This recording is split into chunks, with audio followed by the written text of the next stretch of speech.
Choose life, choose a sport, choose a drop zone, choose a start time, choose a fucking big jump plane, choose turbine engines, speed, unlimited altitude, and endless horizons. Choose height, no low turns, and travel insurance. Choose jump tickets, choose tiny action cameras, choose your mates, choose a rig and matching helmet, choose swoop shorts and a range of fucking fabrics, choose 120 vertical speed and wondering who the fuck you are on a Sunday morning. Choose sitting on that couch, watching debriefs, spirit-saving slow-mos, smashing beers after last load. Choose standing on the podium at the end of it all. Choose a win you'll love every time. And the reasons? There are no reasons. Who needs reasons when you fly NZ Aerosports? Of course, I absolutely love the NZ Aerosports business model. I mean, come on. One glance at an Icarus fuck yeah sticker and you know it lines up perfectly with the fucking pilot mentality. But outside their wonderful use of colorful language and a great company vibe, there's a long list of reasons to say NZ Aerosports, fuck yeah. NZ Aerosports blows me away right out of the gate as a canopy manufacturer with a bold offer. They give you 10 jumps on your brand new nylon to decide if you want to keep it, swap it out, or even return it for a refund. I mean, seriously, how incredible is that? That's like getting halfway through a prom and deciding you prefer the slightly racier date that goes down faster. Seriously, they do that. If you're not madly in love with your new canopy after 10 jumps, they'll let you swap it out for another size or model, or even get your money back. And the range of canopies they've got? Man, they've got a style canopy to fit every jumper and every situation with models you know and trust, like the Sapphire 3, the perfect choice for the beginner or intermediate canopy pilot. The Crossfire 3, when you're ready to kick it up that elliptical notch. The JFX 2, if you're looking to up your new swoop game. The Leia as the workhorse and dirtwater dirt beast, or the Petra. The Petra cranks out crazy power and is nothing short of a record breaker. But hey, it's not always about speed either. Take the Kraken. Built as a low pack volume canopy specifically with wingsuiting in mind, she gives you all the performance you're looking for with the reliability you need that'll have you itching for that next formation, rodeo, or puffy cloud. So the equipment is top of the line kick-ass stuff as you already know, but how about the team? Well, the customer service gang is there to sort you out whenever you need them.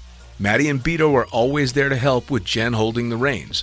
They're available for you at sales@nzaerosports.com, and they've got a kick-ass live chat tool on the website if you're wanting to hit someone up right away.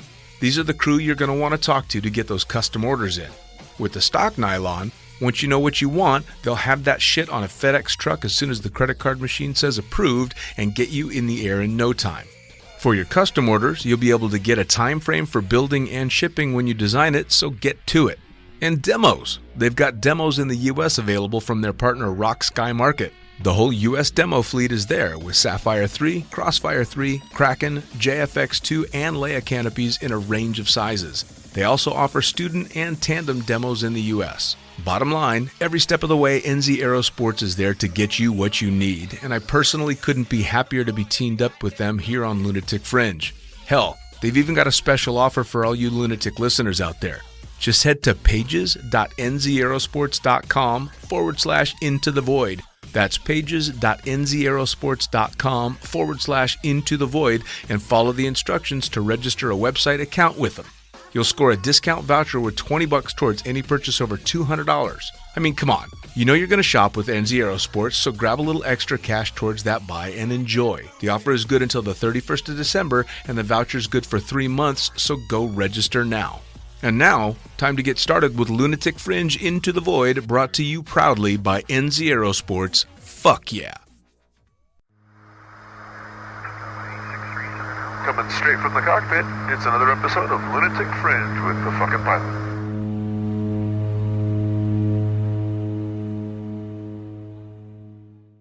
Ready, set, go! All right, back in the can for another edition of Lunatic Fringe Into the Void, brought to you by the magic of the internet, and straight to another fantastic athlete I want to get into it with. So tell me, who the fuck are you, and what do you do? Hey, my name is Julien Peelman. I'm French, and I'm responsible for R&D at NZ Aerosports. Nice, nice. So Frenchmen, God, they've got quite the epic crew from everywhere. I know you've got people from Finland, people from France as well, from New Zealand, from the States. That's a pretty cool environment, yeah. Yeah, I think it's a bit representative of what New Zealand is as well. There are people from everywhere there, and especially in the company, through the factory, we have, I don't know, maybe a dozen nationalities. We have all the main religions represented. We have a bit of everything, and I'm glad to say it seems to work pretty well on an everyday basis, and it's pretty cool to be part of. Well, it seems pretty well representative of the sport as well. I mean, that's kind of skydiving in a nutshell, isn't it? Pretty much people from everywhere just kind of getting together and doing something that they love. Yeah, for sure, for sure. It's the same spirit. I would say it's even broader than skydiving, because skydiving, if you look at a map, there are big part of the globe that are not represented enough just yet, and so it's a bit broader than this, but the same spirit for sure. That's very cool. So as I usually do on the podcast, I'll get you to jump back all the way to the beginning. First off, is skydiving your first extreme sport, and how did you get into what the mainstream considers an extreme sport? Yeah, I don't think I'm really doing any other extreme sports, or I've done in the past. I went through a lot of different sports, from windsurfing, skiing, climbing, ocean swimming, but I don't think any of them is really considered extreme. Well, I suppose that depends on who you ask, right? Yeah, for sure. And as for skydiving, I started, I think the brother of my girlfriend at the time, when I was 17, took me for a tandem. He was a skydiver himself in the army, and as a fan jumper as well. And it must have been for my birthday, so maybe my 18th birthday, not sure anymore. And then I loved it like many of us did. I was a bit too young, didn't have the money to do anything with this, but when I picked my engineering school a few years later, I picked one that was subsidizing skydiving. So first thing I did is I managed to be president or responsible of the skydiving club in the school. Oh, wow. And then it's just an admin work, and it's not much. It didn't mean much, but it gave me the opportunity to jump much more than the subsidy was allowing for. We were playing a bit with numbers, and people who were giving up, we were writing them down as still active. So we were taking their subsidies, and just like this, I jumped for a few years for, I think it was €9 for a jump, which for a student is really a game changer. Yeah. Because it's a time of your life where you don't have much of money, and if you can have a lot of fun for a reasonable price, you give it all. So I like how you just very politically correctly said that you basically embezzled your way into skydiving. That's pretty good, man. I'm sure most of us had to find ways. It's an expensive sport, but also a really addictive one. So I'm sure there are a lot of people who did a lot of weird shit to keep jumping. I was a fucking stripper. See, I was a Las Vegas stripper for many, many years to pay for my time in the sport. So hey, I'm right there with you. Now, you said a boyfriend of your sister or someone brought you out to make that first jump, but was it something that you had thought of before, or was it just kind of a, hey, we're going to go do this, do you want to tag along? I honestly don't really remember, but I guess I was fascinated by him being a skydiver, and by the video he probably showed us, and so I think I had this. I really wanted to do it anyway, but as most of us, I think I thought about doing it once, and that's something you need to do in your life, you know. Sure.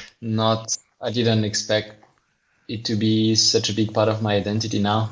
Well, yeah, I mean, Maybe. you were in school finding, shall we say, creative ways to finance your skydiving career. At what point did it click and you're like, all right, I'm going to school to study these things, but my heart's not in it? Or was that what happened? Well, fortunately, what I was studying was aeronautical engineering. So, So you're a rocket scientist. Yeah, more or less. But yeah, I wasn't attracted that much towards space, or also was finding a bit unfortunate that a lot of the jobs were in the military, which I was not really attracted to neither. And so I don't know, I guess I tried to find other ways to use the skills I was learning, but it didn't come straight away. There were a few different steps and a lot of chance for this to happen, I guess. So you're in school getting your aeronautical degree, and you're skydiving and flying parachutes and stuff. So at what point are you going to school and looking up at the cloth wing above your head and starting to put this practical knowledge you're learning in college and look up and go, hey, I kind of see what's going on here? Well, there were a few internships that we had to do at school.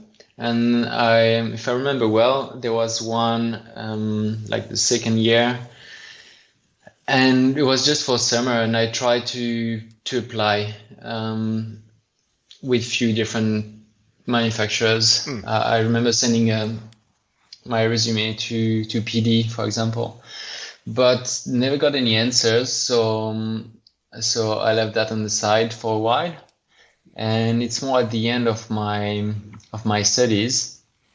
I did an internship in sail design. In Auckland, in New Zealand. So yeah, I kind of gave up on working in the skydiving world at this point. I was really happy to be in the sailing industry, which is also really exciting. Sure. And then I wanted to stay a bit longer in New Zealand because my internship was during the winter. And after spending 6 months in more or less winter in New Zealand, I still had 6 months visa, so I really wanted to stay longer to enjoy the summer and to see a bit more. So I was really looking for a job, just to spend a few months. And I've heard in the sailing industry someone talking about this parachute manufacturer that was in Auckland and that I didn't know of, actually. I knew the brand, I think, at the time, but I had no idea it was in New Zealand and just next to me at this point. So I gave them a call, I think every day for like a week. And then they were telling me, I just wanted to visit the factory. I was just curious. I wasn't really thinking at a job or anything at this point. And so I was calling them every day, and they were always telling me, yeah, you can come visit, but maybe tomorrow it's going to be better. And I kept calling and calling. And at some point, I guess they gave up a little bit. They said, yeah, come now. And I think they wanted Jaro to be around. Yeah. So Jaro, I don't know if everybody has heard of him. He was the founder of NZ Aerosports and passed away a few years ago now. And he was really passionate man. So I guess they wanted him to be around when I was coming to visit. And so I finally did, and it was really cool. Like Jaro talked to me for a few hours. I was the one curious at first, but then I ended up talking about myself more than learning anything about parachutes. Sure. Because that's who Jaro was. He was really questioning. Well, not questioning, asking questions to everyone, thinking that they all have something to teach him. Sure. So yeah, I ended up showing all the softwares I was using and everything I was doing during my internship, and all that, and he was quite interested. So Well, now there's a lot of parallels in sailing and skydiving in regard to the technology and the design of the sails that they're using and these foils that they use now. And I mean, a lot of that kind of goes hand in hand, doesn't it? yeah, all of this is linked. Like if you look at a sail, a foil, a wing on a plane, a parachute, they're all pretty much the same. It's just a shape that creates some lift that we use in different ways. Sure. And It's funny, in New Zealand, I was lucky enough to spend a winter in the States, a summer over there, jumping in Paihia in the Bay of Islands when they were still landing on the beach there. And it was, of course, the perfect place to meet people that did all the sailing stuff. The sailing club is just right there. And we became really good friends with people that had come and jumped with us. And we got invited to do these Friday evening sailing races back and forth. And I had zero experience with sailing. I had no idea what was going on. And to be honest, I got on it thinking, this isn't going to be much. And of course was blown away because it was so much fun and much more exciting than I ever would have imagined. And then sitting there doing the only thing that they would let me do, which was crack that grinder whenever they'd yell to, tighten it up as much as possible. And I started to see, because they were teaching me, the parallels between what was happening with the sail and what happens with the canopy. And I'm like, oh, shit, okay, this is really fucking cool. And then down the line, when I was told that they were using materials that they'd been using in sails to try and make more rigid wings for skydiving and stuff, it really all kind of seemed to tie together really well. And I'm guessing it's people like you that have done both that are pushing those kind of limits. I don't know. I don't know everything that was going on before me or in other companies. It's sometimes really hard to know what's going on. It's quite secretive. Sure. But what the mix I think I brought was more the tools. The tools like the softwares and I don't know. I don't want to say the skills because I didn't know much at the time, if I'm honest. But the scientific approach. And then we mixed it up with Jaro's experience in designing parachutes. And the more the year passed, the more I was understanding parachutes, and I guess he was understanding the tools as well. But now, are you talking like really, the CAD programs and stuff like this? Yeah. The CAD program was a big step. And for those that don't know what that is, can you explain what the CAD program is and how you use it for designing parachutes? Yeah, sure. I use different programs. So the main one is called CAD, which is 3D design software. So in which I design the shape of the parachute. This software is then able to split all the panels to put them flat, which we can export to the cutting table, which cuts the fabric. So this is all linked. We go from the 3D shape to the cutting table really smoothly. So from 3D back to 2D and then back to 3D again when you build the canopy. Yeah, exactly. Cool. Which sounds weird, but it's actually really powerful because before that, Jaro was designing in 2D. But in 2D, you design each panel individually, but you have no guarantee that they're going to match, that they're going to build the 3D shape that you have in mind. So if you start from the 3D, then you explode it in panels, then you rebuild it in reality, you end up with the shape you want. Sure. That you were thinking of. So now when you do something like that, when you design something like that with the CAD program, you're able to not just visualize it, obviously, but are you able to make that canopy perform in the virtual world so you have a good idea of what's going to happen in the real world? Yes and no. So this is in using other softwares, which I call CFD software. Stands for computational fluid dynamics. So this type of software, basically like virtual wind tunnel. So you decide how much wind you want, and then you can visualize the airflow around the shape you want. So in my case, parachutes.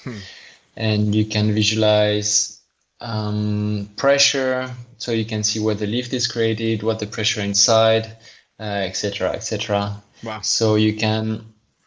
It doesn't say everything about the real world. With the tools, at least I have now, I cannot simulate an opening. It's hard to know how it's going to turn, how it's going to react to rear rises or things like this. But it gives a really good first idea. Sure. And basically we use it more to discard bad ideas. So we try things, and the ones that don't work, at least we don't waste time building prototypes and anything. But then something that is good in the virtual world is not necessarily good in reality. Sure. As some of the stories I've been told tell. So now, when you started with NZ Aerosports, where were you in your jumping career? I think I had about 200 jumps at the time. Wow. So wow. So yeah, I arrived in this company where everybody has, I don't know how many thousand jumps, and they've been to world meets and they've been test jumping, which for me is like unthinkable. Right. And me too. I've never looked inside my parachute, and I didn't know there were crossboards in the ribs. I didn't know what a cross brace canopy was. Right. And so I really didn't know much at this time, but I certainly had a passion for it, and I wanted to know more. Now, so you start with NZ Aerosports. When you started, I'm assuming you're obviously learning on the job, but now with the stuff that you're doing, you're helping design some of the most cutting edge parachutes on the planet. Did you see that coming? I mean, was that a goal you were aiming for, or did you just wake up one morning and go, "Holy shit, look what I'm doing"? Yeah, more of the second option, really. At first, so to go back to what I was saying earlier, I wanted to ask for a job for the summer. So I asked for a job, but they told me they were not interested in a designer or anything like this, especially just for a few months. It didn't make sense. So they offered me a job in the factory making line sets. And this was my plan. So from this to seeing Petra beating the world record in distance, which was, I don't know, a year and a half after, or 2 years, whatever. It went super fast, and I never really expected what was next. Sure. When I started doing line set, I didn't expect to be designing parachutes. When I started designing some shit, I didn't expect it to be a competition wing. And then when we started testing, I didn't expect it to be tried in international competition. Sure. I certainly didn't expect it to win the competitions. Right. So yeah, it went really weird. I remember Jaro telling me, okay, we're gonna send this prototype to the Australian nationals, where the pilot was Michael Vaughan, and he told me, well, if he wins, you can have whatever you want. And and this is how confident we were not to win, because and he didn't win, but he arrived second or something. He did a good job, still with a prototype that was far from being finished. And yeah, I think just a few months later we were winning at the international level. I mean, it's such an incredible story, because I mean, I've been jumping for a very long time, and I'd like to think that I'm a decent canopy pilot, and I fly what a new timer would consider a crazy small parachute. But the Petra is the one that makes me nervous. Like I watch the guys that are really, really good at flying these wings, and they make it look so easy. And then I watch someone that's not so good at flying that wing, and they scare the shit out of me because it's such an incredible performing wing. And to hear that that just a couple of years before you were, making line sets with no real design towards going that direction is fucking fantastic. But that kind of sums up again the opportunities that come up in skydiving. And one of the coolest things about the varied backgrounds of people that end up in our sport, doctors and lawyers and drug dealers and cops and criminals and fucking designers that make some of the baddest wings ever that had no idea. Now, when you were designing that one specifically, but any canopy, when the first one's going out the door and the first one's going to be test jumped, are you there when it's jumping, and are you nervous as hell? Because I'd be freaking out if somebody was jumping something I designed. So nowadays I live in Europe. I'm right now in Barcelona, so I'm not on drop zone on all the jumps, but I used to for sure. I was usually going in the plane as well, not test jumping, but just to be part of it.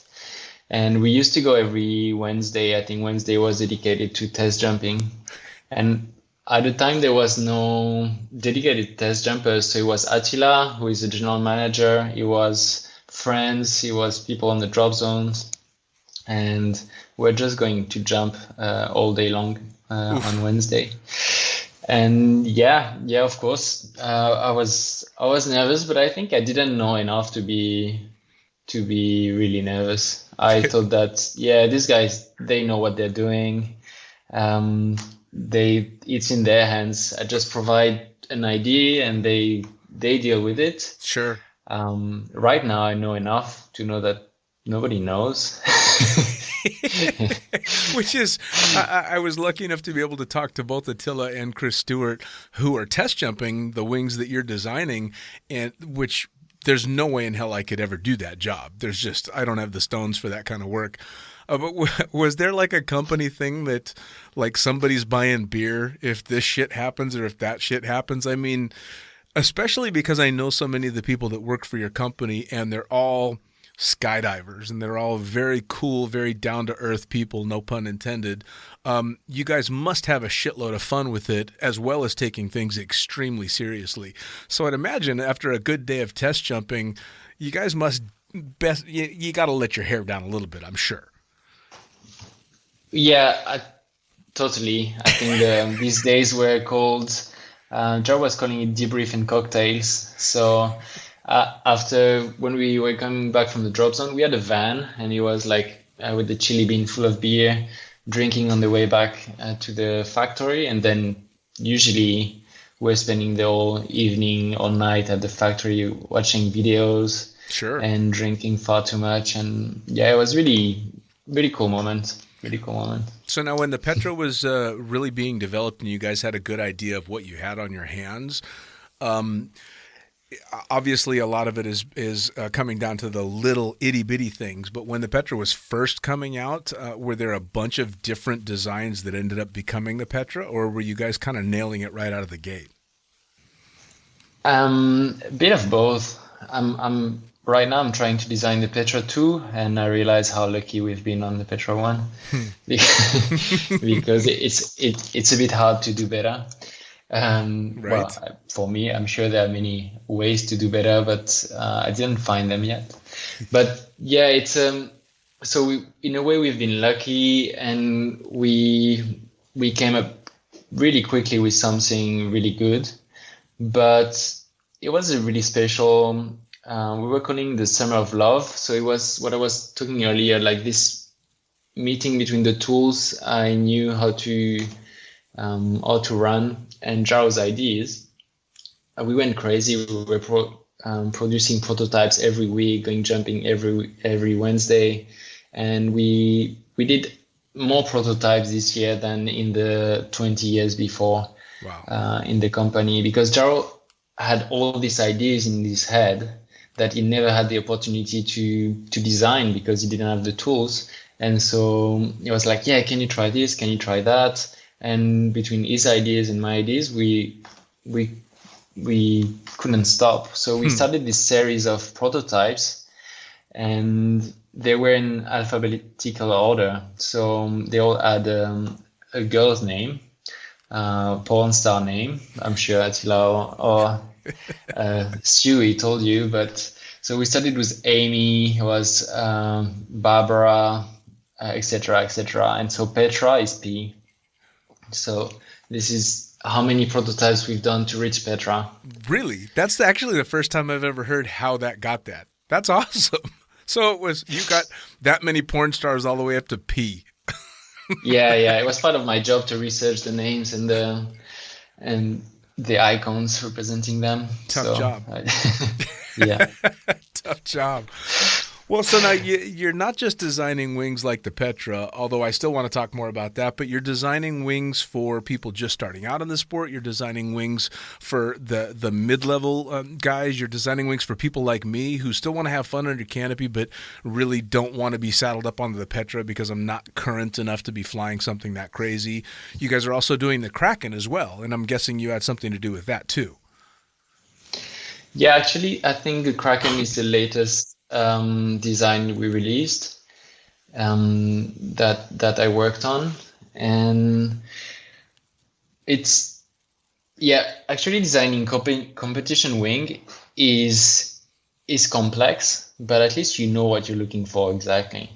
You want to win the competition, so you have to read the rules of the competition, and you're like, okay, I think I need a canopy that recovers pretty slowly, that's going to glide a lot of power at the end of the flare to gain a few meters in distance, etc., etc. When you start designing intermediate canopy, you're like, okay, people like it fun.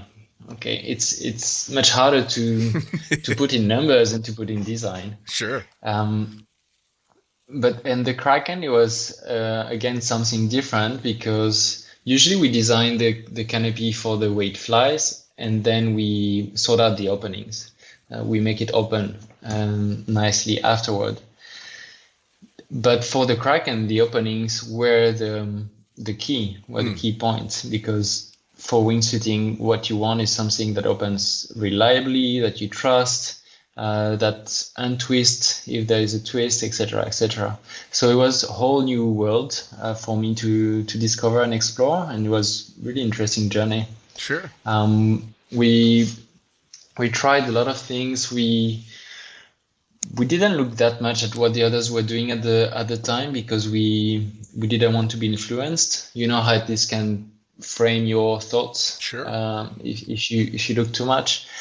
But for example, now I look at other wingsuiting canopies, and I realize that in some aspect we went the other way completely.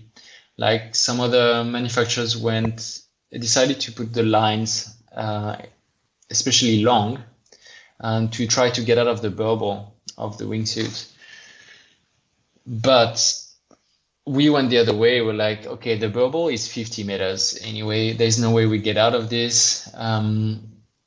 So what we want is something that untwists if there's a twist. So for this, you need short lines. So we went with short lines, and we experimented with a lot of things like this. And for us, it was really interesting to explore the vents, the different sliders, etc., etc. Now, when you're designing something along the lines of the Kraken, obviously your main customer base are skydivers, but now you're venturing into territory where, with the advent of the wingsuit and what people are doing with the wingsuit, now you're kind of aiming a little bit towards that base market, because people are, the top end wingsuit pilots that are looking for a really good canopy are doing stuff like wingsuit base. So are you keeping that in mind as well, that it's terrain involved? This is not just skydiving. This is a whole different deal. We have listened to a lot of people while we were designing the Kraken, and most of them are also base jumpers, or a lot of them. But we didn't really design the canopy for that. It's not to be used for base jumping. And we try to also understand what this this base jumper didn't see that was different in skydiving. So, for example, from our experience, we needed canopies that last long enough, because base jumper, they're gonna do, I don't know, they're gonna do a few dozen jumps a year, or for the most dedicated, maybe 100, but you need to hike up every time. Sure. So it takes time. It's something that takes your afternoon to go to a jump. I'm not a base jumper myself, so I'm not going to pretend to know these spots really well, but sure.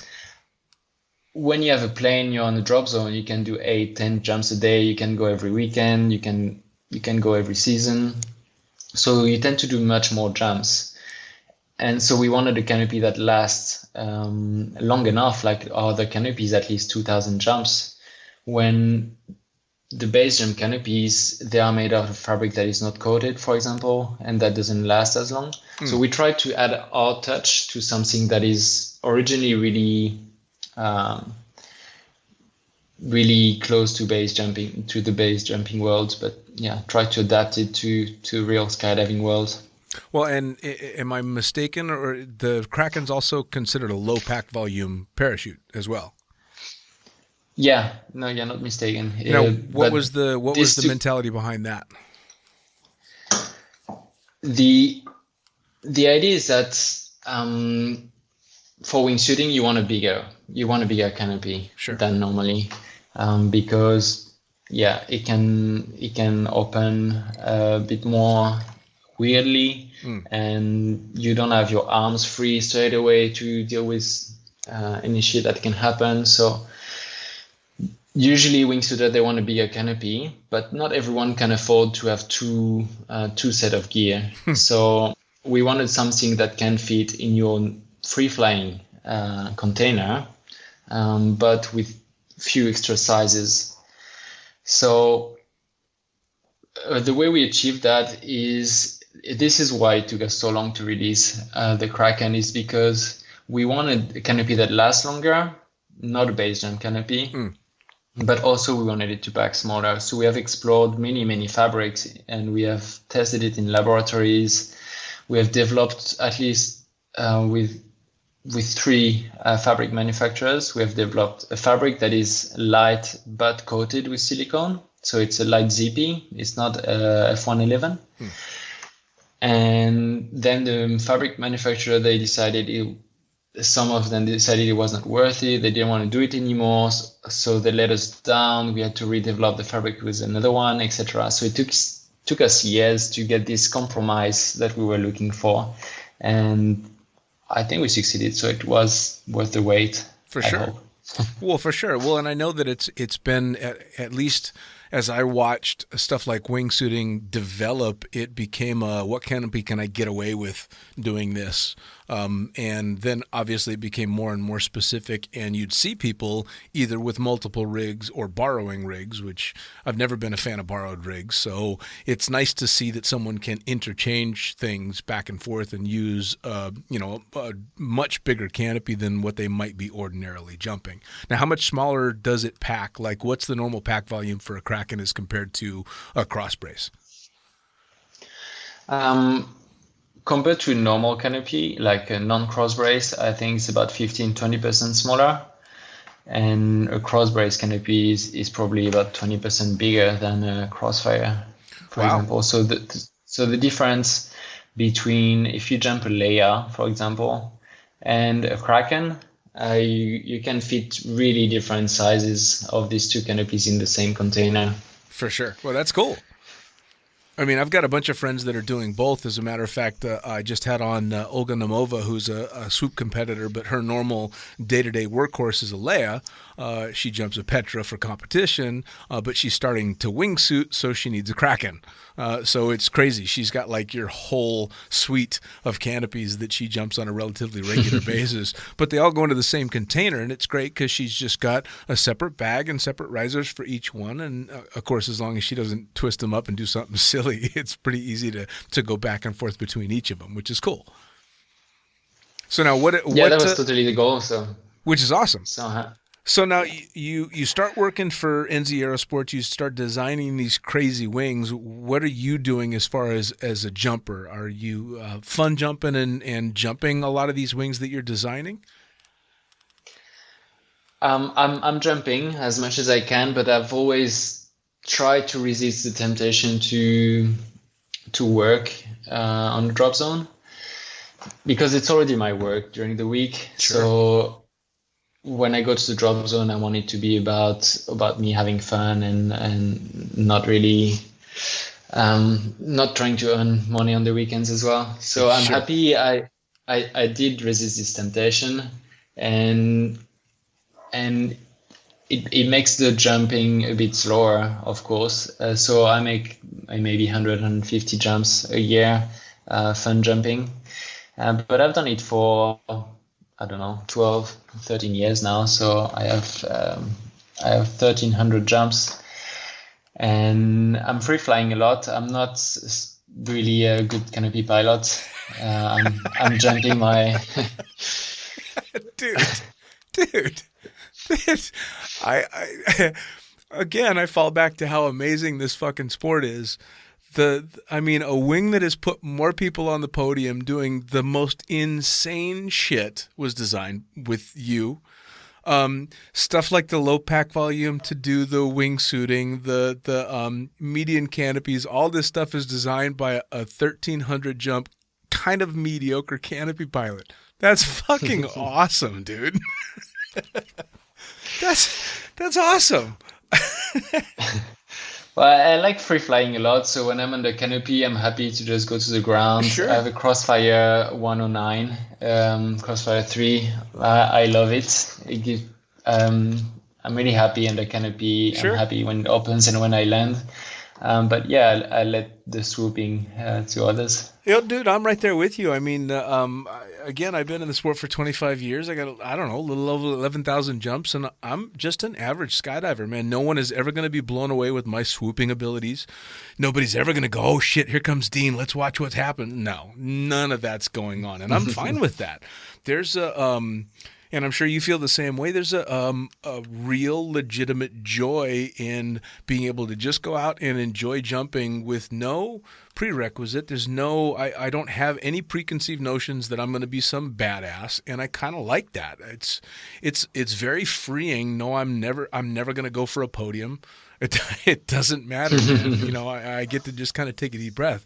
But for you, it's got to be so rewarding that you get to just kind of hang back and enjoy your time in the sport as a skydiver, but you got to be standing on the landing area, and people that don't know who you are come flying by on a canopy that you designed. That's got to be cool.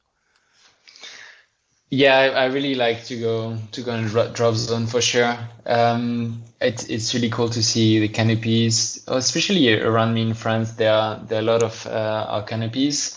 I'm not sure how it's going in the US, but yeah, to be on the ground and to see to hear Leia coming and to see it swooping, it's really cool. It's a really cool feeling, and to see people smiling. But I think when you were talking about the podium, I mean, it's cool. People want to compete. It's really cool too. But for me, this sport is so cool in itself, like jumping out of a plane, falling at 200 or 300 kilometers an hour toward the ground, the space, the freedom, the fresh air you can feel. I don't need to compete. It's a sport I think that is just enough in itself. Sure. Well, no, I feel the same way, and it's. I suppose there are some parallels. I used to take great pleasure in the fact that being a tandem instructor or a camera flyer, you know, I worked in the sport for many, many years doing exactly that, throwing drogues and shooting videos. And on a much smaller scale, I would watch these people walk away from the drop zone with a big smile on their face and having had this incredible experience. And even though they're never going to remember my name and they'd never be able to pick me out of a crowd, I got to do something for them that they'll never forget. But you get to kind of do that on an even larger scale that most people are never going to know who you are. They won't recognize you on the drop zone, but they're getting this incredible experience out of the things that you're helping design. And I'd imagine you've had a hand in, the canopies for thousands and thousands of jumpers. Did you do any stuff in regard to the tandem canopies? No, I've never worked on the tandem parachute. Well, then I won't thank you for all the good openings I've had on their tandem canopies. No, that was before my time. I did, I think, only one prototype of a tandem. But then at the time we didn't have all the proper gear to test it. Now we have sandbags and everything, but at the time they were not sure how to test it, so they had me to go as a passenger to test it. And I don't know, I think I had like 600 jumps at the time, and I never got that scared in skydiving. Really, to go back to doing a tandem after a few hundred jumps by yourself is really frightening. Oh, it's terrifying. Yeah. I was at the door pretending to be, trying to play the standard passenger, being scared, asking for if my goggles, if I could put them, but you can see on the video, I'm actually not kidding. I'm super scared.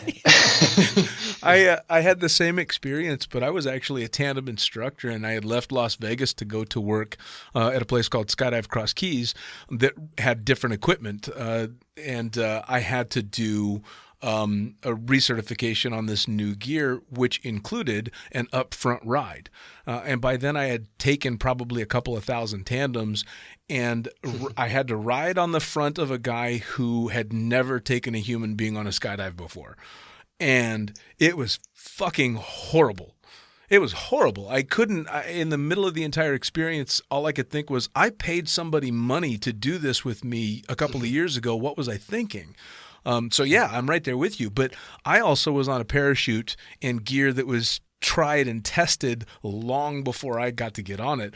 You had to jump out and ride up front on a canopy you designed. Fucking hell, man. I didn't even like jumping my own pack job when I learned how to pack. Yeah, this canopy took ages to open, and I remember looking up, and you're not in control of anything. You cannot reach the toggles or anything, and I was like, man, do something about it. Oh, that's fucking mental, man. But you can't. Now, all right, so I want to ask a couple of questions. So you said that with canopies like the competition canopies, you're designing for performance and then tweaking how they open. How do you tweak an opening on a canopy? I've always wondered that. How do you design an opening? Because although my mind can easily handle the aerodynamics involved in a parachute in flight, I can't wrap my head around the aerodynamics of a parachute that's opening. I mean, I know what the slider does, and I know how the nose works to some degree, but how do you tweak an opening by designing? I guess this part is still more of an art than a science, but there are a few parameters you can play with. We're playing with the brake setting, can be deeper or shallower. The brake configuration, where you attach the brakes, can influence the opening as well. Then the slider, and its shape or size can also help. And then if none of this works, we go back to the initial design, trying to change the nose, the inlets, the air intake of the parachute. So if it's not opening fast enough, we can redesign the inlets a bit bigger, play with the size of the crosspots inside the canopy as well. Well, because I know, especially as an old cameraman, I was flying cameras when they were still fucking basically bricks strapped to your head. So having a soft opening was really, really important. But the canopies hadn't quite gotten there yet. You know, I mean, you were still talking about canopies that, 1 out of every 50 times was going to knock your shoes off. But of course, as an arrogant camera flyer, you assume that the way you pack the parachute is the golden way and you've got this perfect way. But I always just kind of assumed it was kind of a bit of a toss of the dice that eventually you're just going to get the shit kicked out of you. But from what I hear, especially in regard to like the Leia and the Leia specifically is what I've been told has just stellar openings. And I'm assuming that's just design. Yeah, I think what's really important, and I realize more and more with the years in the sport and doing this job, is having a really, really good team of testers, test jumpers. Sure. They are the one who are telling me if the opening is good or not, and if they are good at what they're doing, if they're demanding as well. Sure. If they keep complaining, it pushes us to do better and better, and to not say like, okay, this is good enough, let's put it on the market.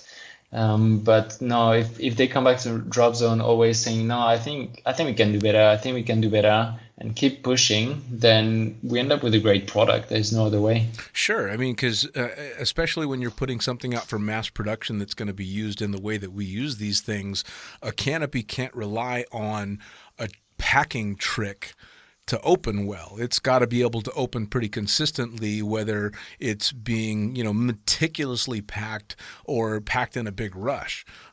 There was always the joke that the trash packs open the best, and my joke was, I'd trash pack it. A good soft opening is basically 2 seconds from a cutaway, which is probably not the greatest way to look at how you should be opening the parachutes. But I could never find any rhyme or reason, so you can't just put something out on the market that's going to maybe be okay, because not everybody's very meticulous with their packing, or, God forbid, you've tossed it on a packing mat with someone who has been slammed all day with pack jobs and they're 10 hours into their shift. Chances are you're going to get a slightly messier pack job. I mean, so please keep designing the living hell out of those openings. So now, where do you see this all going? Because you said you're working on the Petra too, and you kind of alluded to this fact in the beginning. Where do you go from there? I mean, fuck. How much better is a wing going to get? Well, thanks for me. It's a really small industry, so it's not like the aircraft industry where you have, I don't know. I worked for a year for Airbus, and you have, I think, only in Toulouse 7,000 engineers working all day on the next aircraft, which is going to happen in 10 years. This industry is tiny, so I don't know, but there are a dozen designers, and there's not a lot of money, so we cannot use all the best tools, which means it's not easy every day, but it also means that there's a lot still to be discovered, sure, to be explored, to be tried. So it's super exciting. There's like so much to be done, and I'm sure we can go much further. We can change the design 10 more times before getting bored of it. Well, I mean, I stopped long ago saying there's nothing left to come, because I've, even just in my time in the sport, I've seen so many changes, but I've been lucky enough to have conversations with guys like Bill Booth, who, have seen it come from the very beginning. And so you hear the stories of the gear that they were flying and Army surplus stuff all the way to, now. I have no idea what comes next. And especially with only a dozen or so designers, and obviously you said you guys are pretty secretive because you're all trying to come up with the best design. So I'm guessing there's not a lot of collaboration between companies. No, and most of them are working in the military, which is by definition really secretive. So it's really hard to know what the others are doing, and the biggest companies are actually designing exclusively for the military. So there's no way to know what they're working on and what tools they're using or anything like this. So we have to work with what we see, and yeah, every time I meet other designers, there's this conversation about we want to share. Like there's just so many people who are doing this job on the planet. We want to say everything, but we don't want to say too much, and it's really fun. Usually after a few drinks, everybody talks a lot more and start to say everything they're working on, and they become skydivers. Yeah, exactly. Yeah, I'd say a few beers at the bonfire, people are going to start to loosen up a little bit. It's got to be, I mean, I'm trying to put myself into your headspace, but it's got to be so rewarding, especially because your part of the industry is so small and so by its very nature secretive. To come up with designs that do so damn well has just, I mean, you've got to be pretty damn proud of the work that you've been able to do with you and your team. And obviously it's not just you, it's a huge team effort between you and the designers, the manufacturers, the test jumpers, the whole nine yards. But you still got to feel pretty damn good when you're watching these competitions going on and a wing that you busted your ass on is just shattering records. Well, thanks for the kind words. I do feel really lucky that I was given this opportunity, that I got to meet Jaro, who was really open, really the least arrogant man in the industry, and who gave me the opportunity to try something. And I think there are thousands and thousands of people who could have design the canopy I design. It's a matter of a lot of luck, good timing, and meeting some cool people along the way. So yeah, I feel mainly lucky. Good, man. Well, I mean, You're lucky, and all the people that are enjoying the work that you and people like you have done are very lucky that you kind of found your way to that because they're obviously reaping the rewards.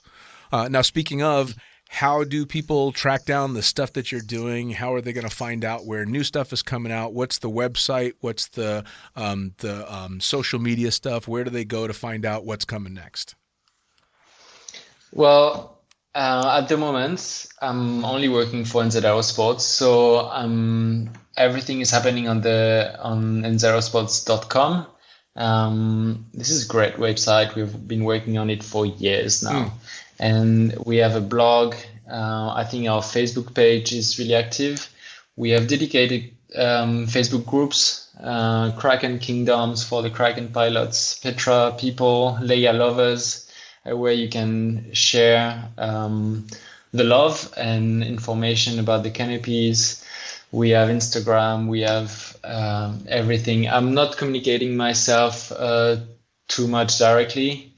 But I'm on Facebook. You can find me on Facebook if you want to send me a message or ask me anything. Awesome. You can find me. Yeah. Awesome. Well, I'm definitely a big fan of the social media and the public presence of NZ Aerosports. Obviously, we're working together now as well, and I can't help but love a company that has "fuck yeah" as their motto. I mean, come on. It's a very cool company, and it's a very cool opportunity to sit down and talk to you and hear about a little bit of the behind the scenes stuff that goes into all the dramatic stuff that we get to see on a daily basis and kind of take for granted on the drop zone. So, man, I cannot thank you enough for taking the time to sit down with me and tell me a little bit about your time in the sport. Well, thank you. It was great to meet you, and I really hope we can meet in person and have a beer one day. Yeah, someday. You know, it's a small sport in a small world, so fingers crossed, and hopefully, as COVID hopefully gets more and more under control, that's a possibility. Take care of yourself. Thank you. You too. All right, one more time. That was Lunatic Fringe, Into the Void, brought to you as always by the greatest magazine in the known universe, Blue Skies Magazine. Head to blueskiesmag.com where you can subscribe to the magazine, check out all the cool shit, send your pictures in, send your article ideas in. Also brought to you by pussfoot.com, the Extreme Sports Collective. Go check it out, pussfoot.com.